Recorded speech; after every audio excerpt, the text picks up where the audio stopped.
Welcome to Around Town, featuring what's happening here in the greater Concord area. I'm your host, Dick Patten, and it's a pleasure to welcome you back. Yes, I had my surgery, and it's done with, and now we're keeping my fingers crossed that nothing's going to recur. But anyhow, it's a great day. Summer's here now, and waiting for the 4th of July, and yes, tis the season, not for Christmas, but for politics. And today, my first political guest, by the way, is soon to be, hopefully, Governor Steve Marchand. And we remember Steve from a couple of years ago, and you're still baldy. You haven't got no hair yet. Well, that's not going to change unless we do this back in 2003 or something. That's the only way you're going to have hair. No, you kept it baldy. Oh, yeah. Oh, yeah. So, but anyhow, what's the difference between 2018 and 2016? Well, the hair's not different, but no, I know that. It's a lot easier the second time around. It turns out. 2 years ago, we got in really late. Yeah. Only campaigned for about 3 months. Didn't spend a lot of money, but still did okay. Got a quarter of the vote, at the last second. So this time you go into a town, and now there are a lot of folks who voted for you last time. Yeah. They heard about you since then. And we started so early this time that we've been able to go a lot of places 3 or 4 times. Yeah. And it's a much friendlier atmosphere. You get volunteers and you get supporters. And so we have this very wide base of support. And we've built a lot of relationships now over the last couple of years. So it's a lot of work. But it's been a little easier because there are friends when you roll into town this time. Yeah. That's the biggest difference. You've been on the go, though, it seems like, since January or February of 2017. Yeah. I mean, you didn't really give it a break. You just started right in after he was inaugurated. Pretty much we took the holidays off. Yeah. And part of it is, and you know this better than most people, I mean, the history of New Hampshire is the first-term governor usually gets the second term, almost always. Yeah. And I think one reason for that is because the party that's out waits until February, March, April of the election year, and they've given the incumbent over a year head start. And so it takes something that would be difficult anyway, and it makes it almost impossible. And once we made the decision, there was no sense being cute about it. No. Get going, and our name ID has gone from around 15% to about 45%. Yeah. And it will get much higher when people are paying more attention at the end of the summer. Right now, people just are not getting in. They're thinking more of the 4th of July, or they just got done with graduations and weddings, and now everybody's planning on that cookout for the 4th of July and fireworks and whatever have you may. But I think probably around the first of, well, I hate to say Labor Day, but I think around the first, second week of August, people will start to get thinking more about it, the primary. We have a very late primary compared to almost anybody in the country. But even now, we were in Hancock Saturday night, out kind of southwest of here in Concord. 75 people showed up on a Saturday night. We signed most of them up. Very good crowd. Good crowd Sunday in Lebanon, Henniker, Dover. I mean, it's every night we're somewhere. And last night we had 2 events, one in Exeter, one in Hampton, great crowds. So there are some people who pay attention all the time. We like it all the time. And you try to spend your time with people that you know will care, even really early. And then when you get closer, it's that wider audience that'll care. So right now, there's still good crowds, but you got to go find them. Yes, I know. And do you know, do your kids recognize you anymore? It's funny. We're a very political family, so they follow it pretty closely. And my girls are going to be doing some things in the campaign office this summer. They're going to help out a little bit. How old are they? So my younger daughter just turned 13, and my older girl will be 15 around Labor Day. Oh my goodness! You don't look old enough to have those kids that old. My God. Well, they're going to help cause me to age, and because now they're talking about boyfriends and. The drama that goes with that, and I got to start interviewing these guys.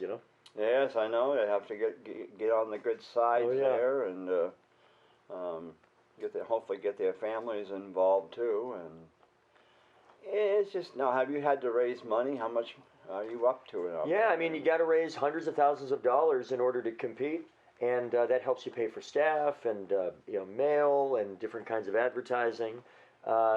But this also goes to when you start early, you're able to get. You have a lot of people that they can't give you a lot, but they're willing to give you a little bit many times.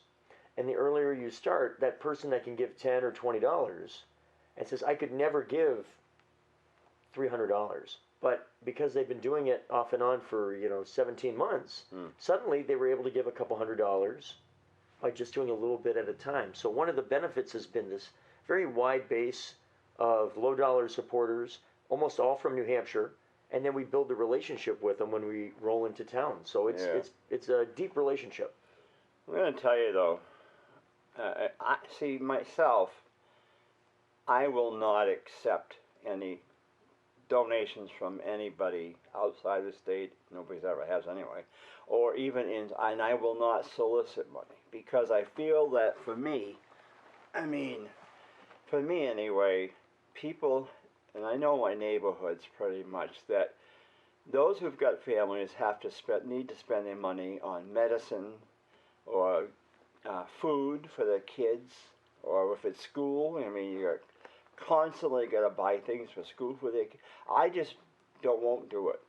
That's how I feel because I get paid $100 a year, really, and out of that $100 check I get, they take taxes out of it, so I'll be lucky if I get a check for $75.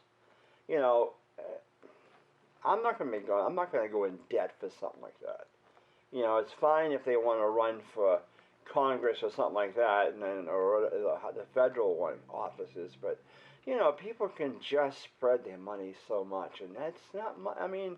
I get very upset with the Democrat Party, and I'm sure the Republicans are doing it, and I don't know about the Libertarians, but you get these letters from the state chairman or whatever, and anytime you call them, they don't answer. But yet you get these form letters or emails, and they're looking for money. They 25, 50, 75, 100, 200, 250, 300, 500. Gee, not everybody's made of gold, and I refuse to go out there asking for it. Then you get invited to a picnic. So and so is going to throw a picnic, and so and so is going to be the featured guest. And no expense now. It's open. But then when you get through the gate, they're looking for a donation. Yep. Again, $25 is a normal fee to to eat and whatever else. Yeah. Or if you want to be a hostess, that could be $150 to $200. If you want to be the chef of the day, you got $300. If you want to be the guest speaker to introduce the honored guest, that's a $500 thing. Free? Yeah. So you get it. So I guess they don't come to my house then. But, really, it just, I'm not Mr. So-and-so out of Washington like somebody is, but, I don't know about your competitor on the Republican side or your Democrat. I don't even know her. I've never met her. This is I'm finishing my 4th term, but I don't remember her at all. So the name doesn't even ring a bell. Well, because we've been working so hard, and I've been around, I was born and raised in Manchester, yeah, and I was a mayor, and I still live in Portsmouth now for about 17 years, and I've got family all the way up to Pittsburgh. So my aunt's a retired dairy farmer in Pittsburgh, and my grandpa lived in West Stewartstown. Most of my family's still up in Quebec, but I was born in Manchester, and the rest that came down stayed right at the border, Pittsburgh, Colebrook, West Stewartstown. So I've been around the state for a long time, and a lot of friends, when you grow up, they move around the state. They become supporters when you run for office, family, you name it. That's an advantage. And so even in places that I did not grow up, because of the roots spreading out, we got name ID all over the place. So I think that's an advantage in this election coming up too. Yeah, you've been in before 2 years ago for campaign, so people kind of remember that name from the past a little bit. And, I think so. It's funny because my in-laws all came from Canada, from Quaticook, Sherbrooke, and that. And my mom was born in Quaticook. Yeah. Yeah, my dad's from a really small farm village near there called St. Isidore. Yeah. And then Sherbrooke is kind of the big city around all those smaller towns there. But my folks met in Manchester. So they're both from Canada. Yeah. But my dad moved to Connecticut when he was about 15 to do construction. All those insurance buildings in Hartford. Yeah. Did that for a few years. Moved to Manchester because that's where the work was. Yeah. And then my mom moved to Manchester when she was about 10 or 12. She was the oldest of 5. Yeah. And then many years after they moved to Manchester separately, they met. Yeah. So that's a pretty typical Manchester story, you know. Their family members knew each other from up in Quebec, but they had never met until they were both in Manchester. So you speak French? Je peux parler un petit peu de français, a little bit. A lot of them have. My father-in-law is the one that he was one of 15 kids from Canada. Wow. Oh yeah, and they every time you get together, blah, blah, blah, blah, blah, blah, blah, blah. I don't remember French. I used to take some French in school, but that was all I remember. But my wife. So when we started dating, my wife doesn't know French. So this was the late '90s. So one of the first times I take her to Goffstown, where my parents live now. Hey, meet Sandy. So we go in, and some English, some French. Growing up, they would almost always speak to me in French, but they wanted me to answer in English because they were afraid I would not be able to speak well as a kid if I did not work on it. Yeah. So all the notes for the groceries, French. So I learned to read and understand French really early, and the speech was later. Yeah. So Sandy doesn't know a lick of any of it. So she comes over, we start talking, and then my parents just flip into French because whatever. Sometimes that's the easier sentence. Sure. We get in the car. She says, "Why do your parents hate me?" I'm like, "I think they really like you. I think you did a nice job. It went well." She goes, "Well, then why were they talking about me? Yeah. You know, they must have been talking about me, so I wouldn't know about it. They flipped to French right at the last second." I'm like, "No, it's because they know, bonhomme de neige is easier to remember than snowman." So she eventually learned that in the French-Canadian culture, the language will flip in the middle of a sentence when they get down here. Halfway through the sentence. Huh. So I take it because you have ties to Quebec, that you must be in favor of Northern Pass. Oh, no, very much against. Yep. It would have been helpful to the province of Quebec because they would have been able to get the taxes on the profit, Sure. And it would have been good for southern New England because they would have gotten most of the benefits of any rate reduction. But here in New Hampshire, we would have had a lot of the negative things about the infrastructure, and the ratepayers wouldn't get much of any benefit. And to me, that doesn't represent the future of where we can save money and do the right thing environmentally anyway. Yeah. So now I've been an opponent and still am. It looks like it's not going to happen in New Hampshire, but Eversource is still kind of trying to keep hope alive on it, so I'm going to keep pounding on it. It's a hard subject in my family because I have a sister-in-law who works for public service for 40-odd years, and, of course, she lives right over the back of here, and that's where that line would come, would be right through here. And, boy, I hear it. And then you got, of course, another big deal is commuter rail. For some reason, the Republicans don't want commuter rail here, and I think it's stupid. I want commuter rail. I'm for it. Yeah. And I'm hoping that line that's coming up from New Haven to Springfield, Mass, will come up through. You haven't heard about that? Well, there's a couple different proposals. So this one, is this the one that would go through Nashua on its way up? No, this is the one that one is the one that Nashua supposedly signed an agreement with a rail company out of Rhode Island. It's going to come up to Worcester, then up to Nashua and Bedford. That's right. Yep. But I don't know what's going on with that. We haven't heard a word about it. Not a little while. That's a long-term project. Yeah, it's going to be, I think. But I thought because when they came out with it, it was like, oh, wow. And then, of course, when they thought that Amazon was coming, they promised to have a rail Amtrak right in here tomorrow. Chris Sununu, who's been against rail for most of his public life, there was a brief window where he was the biggest champion for it I've ever seen. Yes. He went to the Nashua Chamber of Commerce right in the middle of that. Yeah. And he's like, we got to do it. And then as soon as Amazon whittled down their list and we weren't on that next round, He said, "Ah, forget it, no rail." I know, yeah. I'm like, well, look, when you think as a governor, you have to think generationally. You have to, about how you invest money, capital investments. How do you do it in a way that helps local communities? You got to go. When you think of rail, the benefits are 20 and 30 years. You've got to make the investment on the front end. So what is he going to do now? Wait till the next opportunity comes and then be for it again? That communicates the wrong message. I mean, and we had quite a heated discussion in the House about it. It passed by, 6 votes, I guess. But I was sitting in the middle of a bunch of Republicans who had their red hankies all out and waving their whatever. And I said, "Are you guys handicapped?" I did. I said, "You guys handicapped?" They wouldn't answer me. I said, because the buses are against the train. That's the thing right there. There's your problem right there. And the big truckers. But I said, buses are not handicapped accessible. A person handicapped like myself, I can't get on the bus because they can't lower down and open up the sides or lower down it. You have to go inside the whatever, and that's it. And I can't climb those stairs.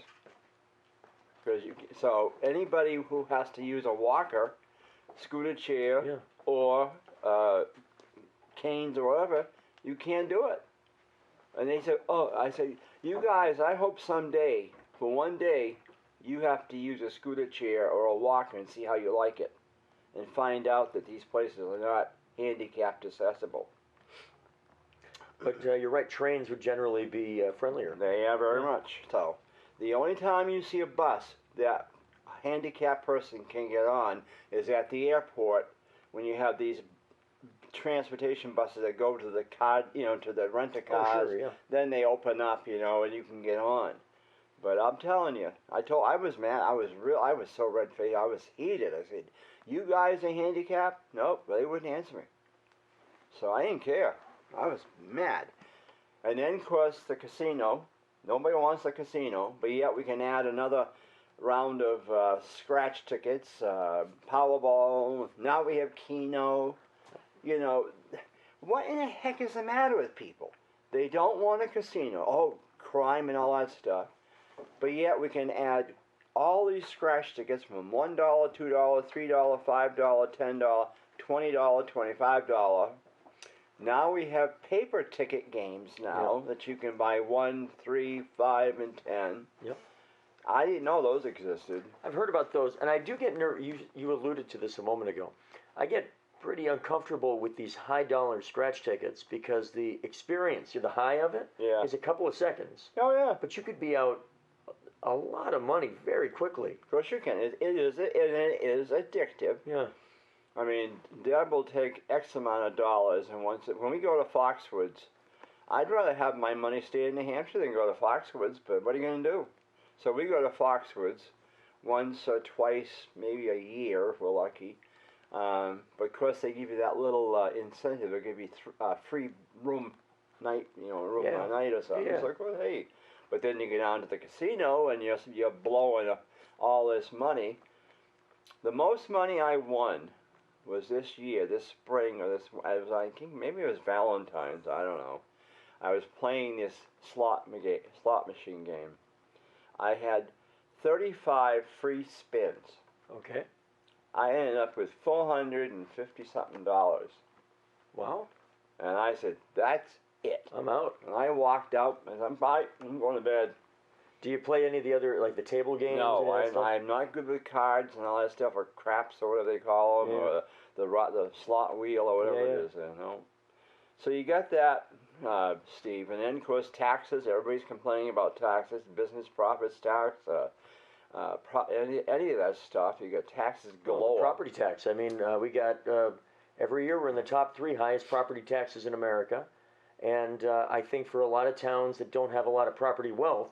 Claremont is always the example because of the education lawsuit back in the day. Yeah, Pittsfield. It's getting worse. Yeah. The gap between, say, a Bedford and a Claremont, Windham and a Pittsfield is wider now than it was the last time we got sued. And I do think and I talked to I'm not a lawyer, but I talked to lawyers who follow this stuff. They think we're going to probably get sued again pretty soon, and we're probably going to lose it again. Yeah. And then you've got these other problems out there. I mean, I just understood the governor vetoed the death. Oh boy, the death bill. Death penalty repeal. Yeah, repeal of death penalty there or whatever. Yeah. I was surprised. I thought that would go through, but he vetoed it. It sounds like there's almost the override numbers. Not quite, but really close. The Senate, I guess, is a little bit tougher. I think it passed 14 to 10. Yeah. They would need 16. Yeah. The House, you'd actually have a shot at overriding the veto, but Yeah. the Senate's going to be tough. Yeah. So I don't know, but I told him when he came on right after he got elected there, and I said, I hope for one thing that you don't become Chris Donald Trump Sununu Jr. Yeah. I shouldn't say it. I should keep my mouth shut, but I don't as usual. My director will tell you that. But I don't have any respect for what's out there in D.C. I think that whole family is on. Look at the trouble. I mean, look at how many people have been fired off his. I mean, I think he thinks he's on TV, but I just really think that it's a mess out there. You know, I really do, and it's all Democrats. All Democrats. Yeah, we're the problem. Yeah, sure. We don't have the majority in the House, the U.S. Senate, the White House, the State House, the State Senate, or the governor. So when I hear Republican criticize Democrats as the problem if there's something that goes wrong, yeah, we don't have the levers right now.